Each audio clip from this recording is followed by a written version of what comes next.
Hi friends, അപ്പോൾ എല്ലാവർക്കും ഇന്നത്തെ ഒരു പുതിയ വീഡിയോയിലോട്ട് സ്വാഗതം.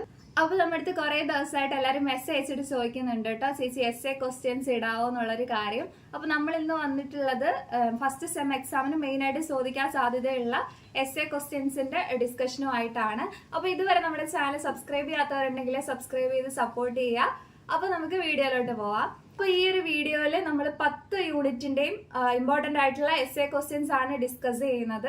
അപ്പോൾ ഇതൊരു ഒറ്റ വീഡിയോ ആയിട്ട് ചെയ്യണമെന്നാണ് ആഗ്രഹം, പക്ഷെ പറഞ്ഞു വരുമ്പോൾ ചിലപ്പോൾ കൂടിപ്പോവാൻ സാധ്യതയുണ്ട്. അങ്ങനെയാണെങ്കിൽ 2 പാർട്ടായിട്ട് ഇടുന്നതായിരിക്കും.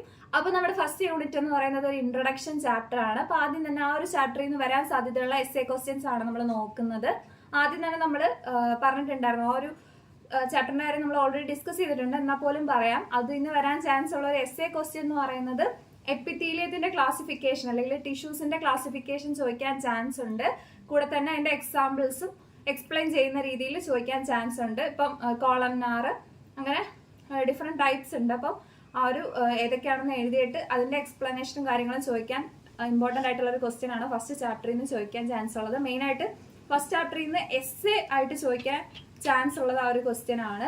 ഇനി നമ്മൾ യൂണിറ്റ് 2 വരുവാണ്. യൂണിറ്റ് 2 എന്ന് പറയുമ്പോൾ റെസ്പിറേറ്ററി സിസ്റ്റം ആണ്. റെസ്പിറേറ്ററി സിസ്റ്റത്തിലെ ഏറ്റവും കൂടുതൽ ഇമ്പോർട്ടന്റ് ആയിട്ട് ചോദിക്കാൻ സാധ്യതയുള്ള എസ്എ എന്ന് പറയുന്നത് ലെങ്സ് ആണ്. അപ്പോൾ ഒറ്റയടിക്ക് വന്നിട്ട് നിങ്ങളോട് ലെങ്സ് എഴുതാന്ന് പറയത്തില്ല. ആദ്യം ചോദിക്കുന്നത് draw and label the parts of respiratory system എന്നായിരിക്കും. അപ്പോൾ നമ്മൾ നല്ല രീതിയിൽ എന്ത് ചെയ്യണം, റെസ്പിറേറ്ററി സിസ്റ്റം വരയ്ക്കണം. വരച്ചിട്ട് ഏതൊക്കെ പാർട്സ് ആണ് റെസ്പിറേറ്ററി സിസ്റ്റത്തിൽ വരുന്നത് എന്ന് നിങ്ങൾ എടുത്തെഴുതണം.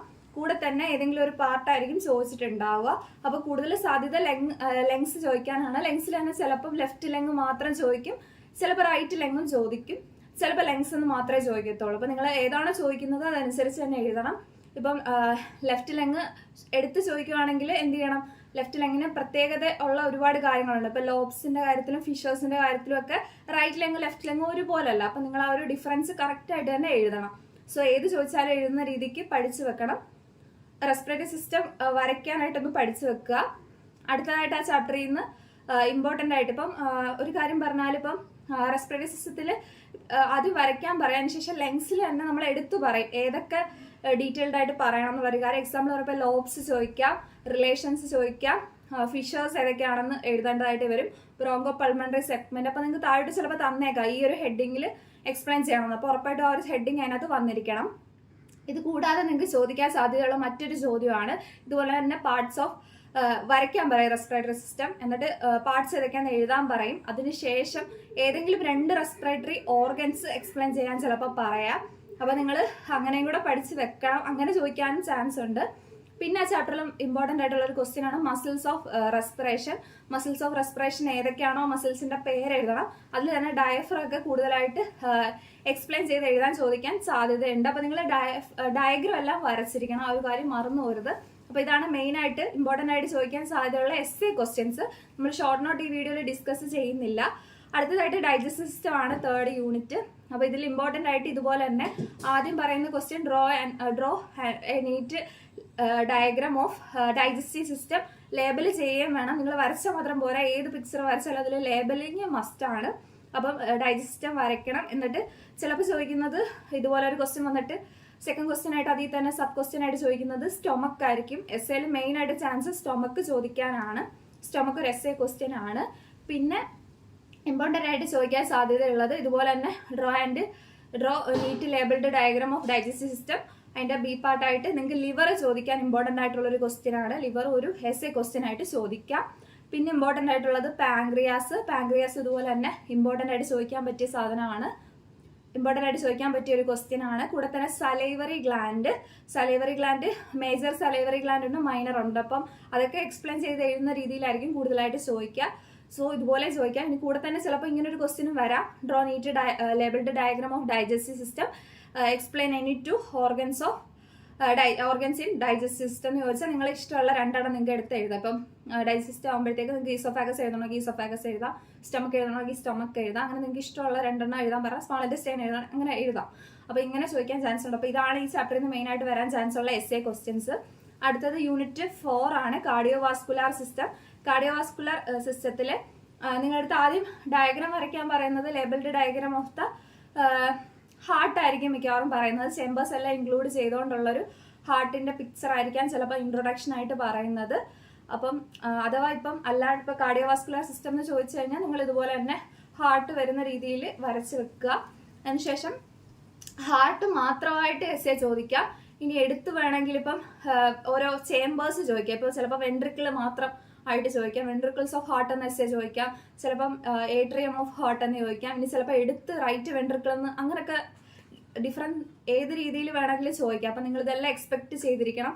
റൈറ്റ് വെൻട്രിക്കിൾ എന്ന് മാത്രം ചോദിച്ചാൽ എഴുതാൻ അറിയണം, ഏട്രിയം എന്ന് മാത്രം ചോദിച്ചാൽ അറിയണം, ഇനി ഹാർട്ട് എന്ന് ചോദിച്ചാലും അറിയണം. മറ്റൊരു ഇമ്പോർട്ടന്റ് ആയിട്ടുള്ള ക്വസ്റ്റ്യൻ ആണ് ബ്ലഡ് സപ്ലൈ ഓഫ് ഹാർട്ട്. ഞങ്ങൾക്ക് അത് ഷോർട്ട് നോട്ട് ആയിട്ട് ചോദിച്ചിട്ടുണ്ടായിരുന്നു. സോ അതിൽ ചോദിക്കുന്ന സമയത്ത് നിങ്ങൾ ബ്ലഡ് സപ്ലൈ എന്നാണ് പറയുന്നത്. അപ്പം ആർട്ടീരിയൽ സപ്ലൈ എഴുതണം, വീനസ് ഡ്രെയിനേജ് എഴുതണം, കൊറോണറി സൈനസ് ഒക്കെ ഉറപ്പായിട്ട് ഇൻക്ലൂഡ് ചെയ്യണം. അപ്പം ഇതാണ് മറ്റൊരു ഇമ്പോർട്ടന്റ് ആയിട്ടുള്ള ചോദ്യം.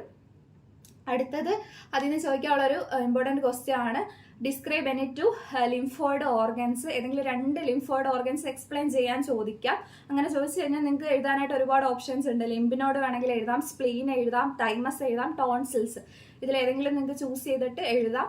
മറ്റ് ഓർഗൻസ് ഉണ്ടെങ്കിൽ അതും നിങ്ങൾക്ക് എഴുതാം. അപ്പോൾ ഇത് ഇമ്പോർട്ടൻ്റ് ആയിട്ട് ചോദിക്കാൻ പറ്റിയിട്ടുള്ളൊരു എസ്സേ ക്വസ്റ്റ്യൻ ആണ്. ഇതാണ് കാർഡിയോവാസ്കുലർ സിസ്റ്റത്തിൽ നിന്ന് ഇമ്പോർട്ടൻ്റ് ആയിട്ടുള്ളത്. അടുത്തത് നമ്മുടെ 5ാമത്തെ യൂണിറ്റ് ആണ് എൻഡോക്രൈൻ സിസ്റ്റം.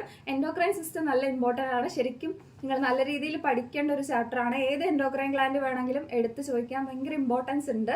അപ്പം മെയിൻ ആയിട്ട് ചോദിക്കാൻ ചാൻസ് ഒന്നെങ്കിൽ നിങ്ങൾക്ക് ഡിഫറെൻ്റ് ആയിട്ടുള്ള എൻഡോക്രൈൻ ഗ്ലാൻഡ്സ് ഏതൊക്കെയാണെന്ന് മെൻഷൻ ചെയ്യാനായിട്ട് ആദ്യം ഒരു ക്വസ്റ്റ്യൻ ചോദിക്കുക. അപ്പോൾ ഏതൊക്കെ എൻഡോക്രൈൻ ഗ്ലാൻഡ് ഉണ്ടെന്ന് നിങ്ങൾക്ക് അറിഞ്ഞിരിക്കണം. ജസ്റ്റ് ഒരു റഫ് പിക്ചർ വരയ്ക്കാൻ പറഞ്ഞു കഴിഞ്ഞാൽ എവിടെ ഏതൊക്കെയുണ്ട്. ഇപ്പം പാൻക്രിയാസ് എവിടെ ഉണ്ട്, അല്ലെങ്കിൽ തൈറോയ്ഡ് ഗ്ലാൻഡ് എവിടെ ഉണ്ട്, തൈമസ് എവിടെ ഉണ്ട്, ആ ഒരു കാര്യങ്ങളെല്ലാം നിങ്ങൾ ജസ്റ്റ് ഒന്ന് ലേബിൾ ചെയ്യുന്ന രീതിയിൽ അതും പഠിച്ചു വെക്കണം. കൂടെ തന്നെ ഓരോ ഗ്ലാൻഡിന്റെയും പിക്ചർ വരയ്ക്കാനും പഠിക്കണം. അപ്പോൾ വളരെ ഇമ്പോർട്ടൻ്റ് ആയിട്ടുള്ള ഒരു ഗ്ലാൻഡ് ആണ് എൻഡോക്രൈൻ ഗ്ലാൻഡ്. എൻഡോക്രൈൻ ഗ്ലാൻഡ് നിങ്ങൾ ഒരു കാരണവശാലും പഠിക്കാണ്ട് പോകരുത്. അടുത്തത് pituitary gland. Pituitary gland must ആണ്, പഠിച്ചിരിക്കണം. അടുത്തതായിട്ട് സുപ്രാ റീനൽ ഗ്ലാൻഡ്, ഇതും മസ്റ്റ് ആയിട്ട് പഠിച്ചിരിക്കണം. അപ്പോൾ ഇത്രയാണ് ഏറ്റവും ഇമ്പോർട്ടൻ്റ് ആയിട്ട് പഠിച്ചിരിക്കേണ്ട എൻഡോക്രൈൻ ഗ്ലാൻഡ്. കൂടെ തന്നെ നിങ്ങൾ മറ്റ് എൻഡോക്രൈൻ ഗ്ലാൻഡുകളും പഠിച്ചിരിക്കണം. പാൻക്രിയാസ് പോലുള്ള മറ്റ് എൻഡോക്രൈൻ ഗ്ലാൻഡും പഠിക്കണം. മെയിൻ ആയിട്ട് ഇത് 3ഉം സ്കിപ്പ് ചെയ്യരുത്. ബാക്കി പാരതൈറോയിഡും എല്ലാം നിങ്ങൾ ജസ്റ്റ് നോക്കിയിരിക്കണം. എങ്ങനെ വേണമെങ്കിലും ചോദിക്കാം. ഏതെങ്കിലും 2 എൻഡോക്രൈൻ ഗ്ലാൻഡ് എടുത്ത് എക്സ്പ്ലെയിൻ ചെയ്യാൻ ചോദിക്കാം, തൈറോയ്ഡ് ഗ്ലാൻഡ് മാത്രമായിട്ട് ചോദിക്കാം, എങ്ങനെ വേണമെങ്കിലും ചോദിക്കാം. ഓക്കെ, അടുത്തതായിട്ട് യൂണിറ്റ് 6 ആണ്, സ്കിന്നാണ്. ആ ഒരു ചാപ്റ്ററിൽ നിന്ന് എസ്സേ ക്വസ്റ്റ്യൻ ചോദിക്കാൻ വളരെ സാധ്യത കുറവാണ്. എന്നാൽ പോലും എപ്പിഡെർമിസ് കാര്യങ്ങളൊക്കെ വേണമെങ്കിൽ ചോദിക്കാം, അതിൻ്റെ ലെയേഴ്സും അതിൻ്റെ ഫീച്ചേഴ്സും ഒക്കെ എഴുതുന്ന രീതിയിൽ. കൂടാതെ തന്നെ അതിൽ നമ്മൾ പഠിക്കേണ്ട സ്കിന്ന്, ഐ, ഇയർ ഒക്കെയാണ് പഠിക്കേണ്ടത്. അപ്പം സ്കിന്നും ഐബോളും ഒക്കെ കൂടുതലായിട്ടും ഇയറൊക്കെ ചോദിക്കുന്നത് ഷോർട്ട് നോട്ടാണ്. എന്നാൽ പോലും ചിലപ്പോൾ ചോദിച്ചേക്കാം. കൂടുതലായിട്ട് അതിനെപ്പറ്റി ഡീറ്റെയിൽ ആയിട്ട് പറയാൻ എനിക്ക് അറിയത്തില്ല. അടുത്തായിട്ട് യൂണിറ്റ് 7 ആണ്, മസ്കുലോ സ്കെലറ്റൽ സിസ്റ്റം. എല്ലാവർക്കും പഠിക്കാൻ വളരെ ബുദ്ധിമുട്ടുള്ള ഒരു ചാപ്റ്റർ ആണ്. അപ്പോൾ ആ ഒരു ചാപ്റ്ററിൽ മെയിനായിട്ട് വരാൻ ചാൻസ് ഉള്ള എസ്സേ ക്വസ്റ്റ്യൻസ് ആണ് നമ്മൾ പറയുന്നത്. ആദ്യം തന്നെ ബോണിനകത്ത് വളരെ ഇമ്പോർട്ടൻ്റ് ആയിട്ടുള്ളത് ബോണിന്റെ ക്ലാസിഫിക്കേഷൻ തന്നെയാണ്. ക്ലാസിഫിക്കേഷൻ വ്യത്യസ്ത തരത്തിലുണ്ട്. ഷേപ്പിന്റെ ബേസിലുള്ള ക്ലാസിഫിക്കേഷൻ ഉണ്ട്, മൈക്രോസ്കോപ്പിക് സ്ട്രക്ചർ ഉണ്ട്, ഓസിഫിക്കേഷന്റെ ബേസിലുള്ള ക്ലാസിഫിക്കേഷൻ ഉണ്ട്, റീജിയൻ ഉണ്ട്. അപ്പോൾ ഇതെല്ലാം നിങ്ങൾ പഠിച്ചിരിക്കണം. ഏത് വേണമെങ്കിലും ചോദിക്കാം. ഓസിഫിക്കേഷൻ ഒക്കെ നല്ല ഇമ്പോർട്ടൻ്റ് ആണ്, ഷേപ്പ് നല്ല ഇമ്പോർട്ടൻ്റ് ആണ്. സോ എല്ലാ തരത്തിലുള്ള classification, spongy bone, woven bone, അങ്ങനെ പല തരത്തിലുള്ളതുണ്ടല്ലോ. സോ നിങ്ങൾ അതൊന്ന് പഠിച്ചു വെക്കണം. ക്ലാസിഫിക്കേഷൻ മിസ്സാക്കാതിരിക്കുക, നല്ല ഇമ്പോർട്ടൻ്റ് ആണ് കേട്ടോ. അടുത്തതായിട്ട് നമ്മുടെ ലോങ് ബോണിന് കുറെ പാർട്സ് ഉണ്ട്, എപ്പിഫൈസിസ്, ഡയാഫൈസിസ്, മെറ്റാഫൈസിസ് എന്നൊക്കെ പറഞ്ഞ്. സോ ഒരു ലോങ് ബോണിന്റെ പാർട്സ് നിങ്ങൾ പഠിച്ചിരിക്കണം. ആ ഒരു ബോൺ വരച്ചിട്ട് അതിന്റെ പാർട്സ് അടയാളപ്പെടുത്തുന്ന രീതിക്ക് വരെ നിങ്ങൾ പഠിച്ചിരിക്കണം. അത് ഇമ്പോർട്ടൻ്റ് ആണ്. അടുത്തായിട്ട് ജോയിൻസിലോട്ടാണ് വരുന്നത്. ജോയിൻസിലോട്ട് വരുമ്പോൾ മെയിനായിട്ട് 3 ജോയിൻസ് ആണുള്ളത്, സൈനോവിയൽ, കാർട്ടിലേജിനസ്, ഫൈബ്രസ്. അപ്പോൾ ഈ ഒരു ഏത് ജോയിന്റ് വേണമെങ്കിലും ചിലപ്പം എടുത്ത് ചോദിക്കാം. ഇനി ഈ ജോയിന്റിൽ തന്നെ ഇപ്പോൾ സൈനോവിയലിൽ തന്നെ വേണമെങ്കിൽ ഷോൾഡർ ജോയിന്റ്, നീ ജോയിന്റ്, ഹിപ്പ് ജോയിന്റ് ഒക്കെ എക്സാമ്പിൾസോട് കൂടി എഴുതാനായിട്ട് ചോദിക്കാം. അപ്പം ഈ ഒരു മസ്കുലോ സ്കെലറ്റൽ സിസ്റ്റം പഠിക്കുന്ന സമയത്ത് നിങ്ങൾ ഉറപ്പായിട്ടും എക്സാമ്പിൾസും കൂടെ അതിൽ ഇൻക്ലൂഡ് ചെയ്ത് പഠിക്കണം. എക്സാമ്പിൾസോട് കൂടി എഴുതാനായിരിക്കും ക്വസ്റ്റ്യനിൽ പറയുക. സോ ആ ഒരു കാര്യം കൂടെ ആലോചിക്കുക. ഇനി ആ ചാപ്റ്ററിൽ ചോദിക്കാൻ ചാൻസ് ഉള്ളത് ക്ലാസിഫിക്കേഷൻ ഓഫ് മസിലാണ്. മസിൽസിന്റെ ക്ലാസിഫിക്കേഷൻ ചോദിക്കാൻ ഇമ്പോർട്ടൻ്റ് ആയിട്ടുള്ള ഒരു ക്വസ്റ്റ്യൻ ആണ്. അടുത്തായിട്ട് നമ്മൾ യൂണിറ്റ് 8 പോകുന്നത്. യൂണിറ്റ് 8 റീനൽ സിസ്റ്റം ആണ്. റീനൽ സിസ്റ്റത്തിൽ മെയിനായിട്ട് urinary system draw a neat labelled diagram of the urinary system എന്നായിരിക്കും ചോദിക്കുക. അതിന്റെ താഴോട്ട് കിഡ്നിയാണ് ചോദിക്കാൻ ചാൻസ് ഉള്ള ഒരു എസ്സേ ക്വസ്റ്റ്യൻ. അത് കിഡ്നിന്ന് മാത്രമായിട്ട് ചോദിക്കാം, അല്ലെങ്കിൽ ലെഫ്റ്റ് റൈറ്റ്, നമുക്കറിയാം 2 കിഡ്നി ഉണ്ട്. അപ്പോൾ ലെഫ്റ്റ് കിഡ്നിയോ റൈറ്റ് കിഡ്നിയോ എടുത്ത് ചോദിക്കാനും ചാൻസ് ഉണ്ട്. അപ്പോൾ അവർ കുറേ ഹെഡിങ്സ് പറയാം, അതിൻ്റെ അണ്ടറിൽ വേണം നമ്മളതെല്ലാം എഴുതാനായിട്ട്. ആ ഒരു ഹെഡിങ്സ് ഒക്കെ മസ്റ്റായിട്ട് വേണം. അടുത്തത് ഇതിന് ചോദിക്കാൻ ചാൻസ് ഉള്ളത് ഇതുപോലെ തന്നെ യൂറിനറി ബ്ലാഡർ ഇതുപോലെ തന്നെ നമ്മൾ labelled diagram of the urinary system വരയ്ക്കുക. ശേഷം യൂറിനറി ബ്ലാഡർ മെയിനായിട്ട് ചോദിക്കാൻ ചാൻസ് ഉള്ളൊരു എസ്എ ക്വസ്റ്റ്യൻ ആണ്. യൂറിനറി ബ്ലാഡറിൽ ട്രൈഗണൊക്കെ എഴുതാനായിട്ട് ആരും മറക്കല്ല, അതൊക്കെ ഭയങ്കര ഇമ്പോർട്ടൻ്റ് ആണ്. അടുത്തായിട്ട് നമ്മൾ യൂണിറ്റ് 9 വരുമ്പോൾ റീപ്രൊഡക്റ്റീവ് സിസ്റ്റത്തിൽ മെയിൽ റീപ്രൊഡക്റ്റീവ് സിസ്റ്റം ഉണ്ട്, ഫീമെയിൽ റീപ്രൊഡക്റ്റീവ് സിസ്റ്റം ഉണ്ട്. അപ്പം name the parts of the ഏത് റീപ്രൊഡക്റ്റീവ് സിസ്റ്റം ആണോ അവർ ചോദിക്കുന്നത്. സോ ആ ഒരു പാർട്സിന്റെ നെയിം എഴുതാനായിട്ടായിരിക്കും ചിലപ്പോൾ ആദ്യം അവർ പറയുക. ശേഷം എക്സ്പ്ലെയിൻ ചെയ്ത് എഴുതാനായിട്ട് എസ് ആയിട്ട് ചോദിക്കാൻ ചാൻസ് ഉള്ളത് മെയിൽ റീപ്രൊഡക്റ്റീവ് സിസ്റ്റത്തിൽ ടെസ്റ്റിസും കൂടെ തന്നെ പ്രോസ്റ്റേറ്റ് ഗ്ലാൻഡും ആണ്. അപ്പോൾ ഇത് രണ്ട് നിങ്ങൾ എസ് ഐക്ക് എന്നുള്ള രീതിക്ക് തന്നെ പഠിച്ചു വെക്കുക. ഫീമെയിൽ റീപ്രൊഡക്റ്റീവ് സിസ്റ്റത്തിലോട്ട് വരുമ്പോഴത്തേക്ക് ഏറ്റവും ഇമ്പോർട്ടൻ്റ് ആയിട്ടുള്ളത് ഓവർ ഇമ്പോർട്ടൻ്റ് ആണ്, യൂട്രസ് ഇമ്പോർട്ടൻ്റ് ആണ്, കൂടെ തന്നെ മാമറി ഗ്ലാൻസും ഇമ്പോർട്ടൻ്റ് ആണ്. ഇത് മൂന്നിൽ ഏത് വേണമെങ്കിലും എസ് ആയിട്ട് ചോദിക്കാൻ നല്ല ഇമ്പോർട്ടൻ്റ് ആണ്. അടുത്തതായിട്ട് നമ്മൾ യൂണിറ്റ് 10 വരുന്നത്. യൂണിറ്റ് 10 നെർവസ് സിസ്റ്റം ആണ്. നെർവസ് സിസ്റ്റത്തിൽ ആദ്യം തന്നെ name the parts of the central nervous system എന്നായിരിക്കും ചോദിക്കുക. ആ സമയത്ത് താഴോട്ട് വരുന്ന രീതിയിൽ ഏത് വേണമെങ്കിലും എസ് ആയിട്ട് ചോദിക്കാം. സ്പൈനൽ കോഡ് ചോദിക്കാൻ ചാൻസ് ഉണ്ട്. ന്യൂറോൺസിന്റെ ക്ലാസിഫിക്കേഷൻ ഒക്കെയാണ്, സോ അത് ചോദിക്കാൻ ഇമ്പോർട്ടൻ്റ് ആണ്. സെറിബ്രത്തിൽ തന്നെ സെറിബ്രൽ കോർട്ടെക്സ് ചോദിക്കാൻ ഇമ്പോർട്ടൻ്റ് ആണ്. കൂടെ തന്നെ സർക്കിൾ ഓഫ് വില്ലിസ്, സെറിബെല്ലം, അങ്ങനെ ഇതൊക്കെ ഇമ്പോർട്ടൻ്റ് ആയിട്ടുള്ള ക്വസ്റ്റ്യൻ ആണ്. അപ്പോൾ നമ്മൾ ഈ ഒരു വീഡിയോയിൽ ഡിസ്കസ് ചെയ്യുന്നത് നിങ്ങൾ ഉറപ്പായിട്ടും പഠിച്ചിരിക്കേണ്ട കാര്യങ്ങളാണ്. നിങ്ങൾക്ക് പ്രീവിയസ് ഇയർ ക്വസ്റ്റ്യൻസ് ഒക്കെ ചെക്ക് ചെയ്ത് നോക്കിയാൽ അറിയാം. ഏതെങ്കിലും ഒരു സിസ്റ്റത്തിന്റെ ഒരു ഓവറോൾ വരയ്ക്കാനും അത് ലേബൽ ചെയ്യാനും കൂടെ തന്നെ അതിൻ്റെ അണ്ടറിൽ ഏറ്റവും ഇമ്പോർട്ടൻ്റ് ആയിട്ടുള്ള ഒരു ടോപ്പിക് ഏതാണോ അതായിരിക്കും എസ് ആയിട്ട് കൂടുതലും ചോദിക്കുന്നത്. സോ ഞങ്ങൾക്ക് ഇപ്പോൾ ചോദിച്ചിട്ടുണ്ടായിരുന്നത് ലെങ്സ് ആയിരുന്നു. മുൻ വർഷങ്ങളിൽ കിഡ്നി ഒക്കെ ചോദിച്ചിട്ടുണ്ട്. അതുപോലെ തന്നെ ഏതും ചോദിക്കാം. ഇപ്പോൾ ഡൈജസ്റ്റ് സിസ്റ്റം എടുത്തു കഴിഞ്ഞാൽ ഏത് ചോദിക്കാം, സ്റ്റൊമക്ക് ചോദിക്കാം, മസ്കുലോസ്കെലറ്റൽ സിസ്റ്റത്തിൽ ജോയിന്റ്സ് ചോദിക്കാം, മസിൽസ് ചോദിക്കാം, അല്ലെങ്കിൽ ബോൺസ് വേണമെങ്കിൽ ചോദിക്കാം. എൻഡോക്രൈൻ സിസ്റ്റത്തിൽ ഒരുപാട് ഗ്ലാൻസ് ഉണ്ട്. 3 ഗ്ലാൻസ് ഞാൻ പറഞ്ഞു. സുപ്രാറീനൽ ഗ്ലാൻഡ്, എൻഡോക്രൈൻ ഗ്ലാൻഡ്, കൂടെ തന്നെ പിറ്റ്യൂട്ടറി ഗ്ലാൻഡ് നല്ല ഇമ്പോർട്ടൻ്റ് ആണ്. അതുപോലെ തന്നെ കാർഡിയോവാസ്കുലാർ സിസ്റ്റത്തിൽ ഹാർട്ട് ചോദിക്കാൻ ഇമ്പോർട്ടൻ്റ് ആണ്.